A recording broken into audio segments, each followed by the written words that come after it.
Dear students, I hope that you have completed the previous 5 questions related to meter bridge. If you have any problem in that questions, you can ask from me. Also, I assign you an homework about the galvanometer and why the current through galvanometer is 0, Ig equal to 0. बच्चों 5 question आपको metre bridge के दिए गए थे और एक आपको ये कहा गया था कि आप गैल्वेनोमीटर के बारे में थोड़ी बेसिक जानकारी नेट से ढूंढें, यूट्यूब से ढूंढें और उसको समझें, थोड़ा सा जस्ट बेसिक, क्योंकि ये टॉपिक अभी हमने किया नहीं है, ये 3rd यूनिट में आएगा, नेक्स्ट यूनिट में आएगा। तो बच्चों मैं उम्मीद करता हूँ कि आपने ये सारा काम कर लिया होगा। अगर किसी क्वेश्चन में आपकी कोई प्रॉब्लम रह गई है तो आप मेरे से पूछ लें। पीछे वाली कुछ बातों का अब इस टॉपिक के अंदर यूज़ भी होगा, ये भी आपको ध्यान रखना है। Next topic is potentiometer. It is a device used to measure the potential difference across any component, to compare the EMF of two cells, and to find the internal resistance of cell. It works as an ideal voltmeter. Potentiometer ideal voltmeter की तरह काम करता है। तो ये भी बच्चों आपके लिए क्वेश्चन है कि आइडियल वोल्टमीटर कौन सा होता है, तो उसकी क्या प्रॉपर्टीज़ होती हैं, क्या करेक्टरिस्टिक्स होती हैं, ये आपको ढूंढनी है। अगर नहीं मिलेंगी तो मैं आपको बता दूंगा, कोई बात नहीं, लेकिन आपने ट्राई ज़रूर करना है। तो पोटेंशियोमीटर आइडियल वोल्टमीटर की तरह काम करता है।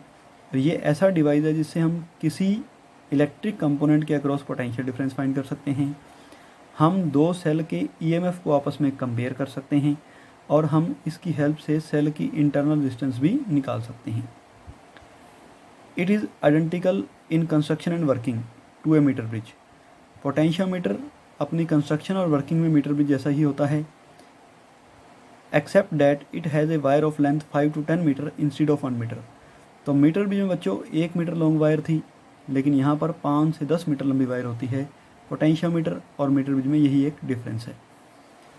कंस्ट्रक्शन, पोटेंशियोमीटर की कंस्ट्रक्शन में आप देख सकते हो बच्चों, एक 5 से 10 मीटर लंबी वायर है जो एक एक मीटर के टुकड़ों के रूप में लगाई हुई है।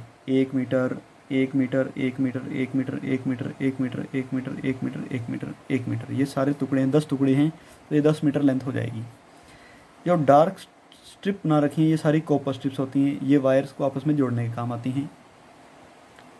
ये रियोस्टेट है, पोटेंशियल डिवाइडर अरेंजमेंट है, जो पोटेंशियल को डिवाइड करता है, 2 हिस्सों में डिवाइड करता है। सारा का सारा पोटेंशियल जो बैटरी से आ रहा है उसको पोटेंशियोमीटर तक, वायर तक, AB तक जाने देता है, या उसको कम करना है, जितना भी ज़रूरत है उतना ही आगे जाने देता है, बाकी पीछे रोक लिया जाता है। तो AB एक ये जो रियोस्टेट है ये एक पोटेंशियल डिवाइडर अरेंजमेंट है। ऊपर ड्राइविंग सेल है जो पोटेंशियोमीटर को चलाता है, ये इम्पोर्टेंट होता है, ये भी लगाना ज़रूरी है। ऊपर एक 1 मीटर लॉन्ग स्केल है जिससे हम बैलेंस पॉइंट की लेंथ फाइंड कर सकते हैं, जैसा कि हमने मीटर ब्रिज में भी किया था। A और B 2 पॉइंट हैं जो वायर के एंड पॉइंट्स हैं। A एंड को हमने गैल्वेनोमीटर के साथ जोड़ा हुआ है और गैल्वेनोमीटर के दूसरे एंड को हमने जोकी या स्लाइडर के साथ जोड़ा हुआ है, और B एंड को हमने पोटेंशियल डिवाइडर अरेंजमेंट या रियोस्टेट के साथ जोड़ा हुआ है। प्रिंसिपल, ये किस प्रिंसिपल पर काम करता है? It works on null deflection method. तो मीटर ब्रिज भी नल डिफ्लेक्शन मेथड पर ही काम करता है। उसमें भी जब ब्रिज बैलेंस हो जाता है तो गैल्वेनोमीटर के अंदर डिफ्लेक्शन 0 हो जाती है, नल हो जाती है, मतलब वो नल डिफ्लेक्शन पे काम करता है। पोटेंशियोमीटर भी नल डिफ्लेक्शन पर ही काम करता है, मतलब इसके अंदर भी हमें बैलेंस पॉइंट फाइंड करना होता है, मतलब वो पॉइंट फाइंड करना होता है जहाँ पर गैल्वेनोमीटर की डिफ्लेक्शन 0 हो जाए या गैल्वेनोमीटर में से करंट 0 हो जाए। Length of balance point from A helps us to find the potential difference across any component. A से लेकर बैलेंस पॉइंट की जितनी भी लेंथ आती है वो लेंथ हम आगे चल के फाइंड भी करेंगे। Length of balance point from A help us to find the potential difference across any component, to compare the EMF of 2 cells and to find internal distance of any cell. तो जो balance point की length होती है ये सबसे important है, यही हमें प्रैक्टिकली करके फाइंड करनी होती है, बाकी सारा काम कैलकुलेशंस का होता है, थियोरेटिकली होता है। Let total potential difference across the wire that is from A to B। Potentiometer की वायर जो A से लेके B तक है, जो 5 to 10 मीटर लॉन्ग होती है, वहाँ total potential difference V0 apply किया गया, सपोज किया गया। और पोटेंशियोमीटर वायर की जो टोटल लेंथ है वो कैपिटल L है। देन पोटेंशियल डिफरेंस या potential drop per unit length of potentiometer wire. तो potential difference per unit length कितना हो जाएगा, total potential by total length मतलब V0 बाय L। इसको आप पोटेंशियल ग्रेडियंट भी कहते हो।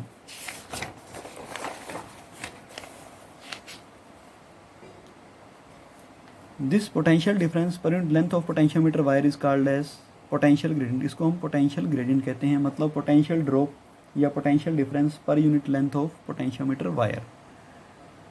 Working to find potential difference across an electrical component. किसी सर्किट के किसी कंपोनेंट के अक्रॉस हम पोटेंशियल डिफरेंस फाइंड करना चाहते हैं। Let we want to find potential difference across resistance R। एक रेजिस्टेंस R है जिसके दोनों सिरों D और E के बीच में पोटेंशियल डिफरेंस हम फाइंड करना चाहते हैं। Connect end D to A। D को A से कनेक्ट करो और E को गैल्वेनोमीटर से कनेक्ट करो। Place the jockey slider at end B point पर जोकियो स्लाइडर को रखो, उसको जेंटली स्मूथली, ध्यान से, बहुत ज़्यादा दबा के भी नहीं और बार बार उठाना भी नहीं है। तो B से जोकिया स्लाइडर को स्लाइड करते हुए आगे लेके जाओ, इस तरफ स्लाइड करते हुए इधर, फिर यहाँ से इधर, फिर इधर स्लाइड करते हुए लेके जाओ, फिर इधर स्लाइड करते लेके जाओ। तब जब तक स्लाइड करते रहोगे जब तक कि बैलेंस पॉइंट ना हो जाए, मतलब गैल्वेनोमीटर के अंदर से करंट 0 ना हो जाए। मान ले जाए C पॉइंट पर आके गैल्वेनोमीटर 0 डिफ्लेक्शन शो करता है, मतलब बैलेंस पॉइंट C पर आ गया। तो अब आपको A से लेके C तक वायर की लेंथ नोट करनी है, मतलब बैलेंस पॉइंट की लेंथ फाइंड करनी है। तो बैलेंस पॉइंट की लेंथ है उसको हमने AC को स्मॉल l मान लिया। Then potential difference between points A and C। तो A से C तक का पोटेंशियल डिफरेंस कितना होगा, देखो A से B तक टोटल पोटेंशियल V0 था और A से B तक टोटल लेंथ L थी। तो potential difference per unit length था V0 बाई L। तो potential difference across length small n कितना होगा, V0 by L capital L into small l। ये पोटेंशियल डिफरेंस आ जाएगा A से लेके C तक। As point A and D are connected directly. आप डायग्राम में देख सकते हो कि A और D पॉइंट डायरेक्टली कनेक्टेड है, बीच में कोई रेजिस्टेंस नहीं है, कुछ नहीं है। तो A और D पॉइंट सेम पोटेंशियल पर होंगे। Also point E and C are at same potential. Point E और C भी सेम पोटेंशियल पर हैं। ये बात आपको सोचनी है कि ऐसा क्यों है कि E और C सेम पोटेंशियल पर हैं। इसके लिए मैंने आपको पीछे भी एक क्वेश्चन दिया था कि वाई गैल्वेनोमीटर करंट इज़ 0। तो आप वहाँ अगर आपने सही आंसर किया है तो आप इस चीज़ को भी समझ जाओगे। अगर वो आंसर आपने नहीं किया तो इस चीज़ को समझने में भी आपको थोड़ी दिक्कत आएगी। तो पहले आप ये ढूंढो कि जब गैल्वेनोमीटर में से करंट 0 होता है तो वो करंट 0 क्यों होता है, कैसे होता है, वही आंसर यहाँ पर आएगा।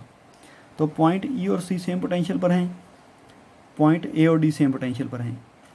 तो potential difference between A and C, तो A और C पॉइंट में जितना पोटेंशियल डिफरेंस होगा उतना ही potential difference D and E में होगा, क्योंकि D A के सेम पोटेंशियल साथ पर है और E जो है वो C के साथ सेम पोटेंशियल पर है। तो A और C में जितना पोटेंशियल डिफरेंस है उतना ही पोटेंशियल डिफरेंस D और E में होगा। तो वो जो D और E में पोटेंशियल है मतलब पोटेंशियल अक्रॉस रेजिस्टेंस होगा, जिसको हमने फाइंड करना है। तो पोटेंशियल कितना आ गया हमारे पास, V0 by capital N into small l। इस फॉर्मूले की हेल्प से हम potential difference across the resistance R find कर सकते हैं, जो कि V0 by L into small l के इक्वल आ गया। Hence we can measure potential difference across any component. Here potentiometer does not draw any current from circuit and gives exact value of potential. यहाँ पर जो potentiometer है वो circuit में से कोई करंट नहीं खींचता। क्यों नहीं खींचता, इसको भी आपने सोचना है। ये आंसर आप पहले कर चुके हो, पीछे जो मैंने क्वेश्चन पूछा था वही आंसर यहाँ पर आएगा। तो पोटेंशियोमीटर सर्किट में से कोई करंट नहीं खींचता, फिर भी ये हमें exact value of potential difference across the component बता देता है। मतलब ये किस तरह से काम करता है, आइडियल वोल्टमीटर की तरह काम करता है। अब आपको ये भी देखना होगा कि आइडियल वोल्टमीटर क्या होता है। ये जो छोटी छोटी चीज़ें बीच में मैं छोड़ रहा हूँ ये आपके लिए होमवर्क है, इनको आप थोड़ा ध्यान से देखें। जो चीज़ नहीं समझ आई वो मेरे से आप पूछ सकते हैं, लेकिन टॉपिक आपको पूरा ध्यान से करना है और इसको समझना भी है। Thank you.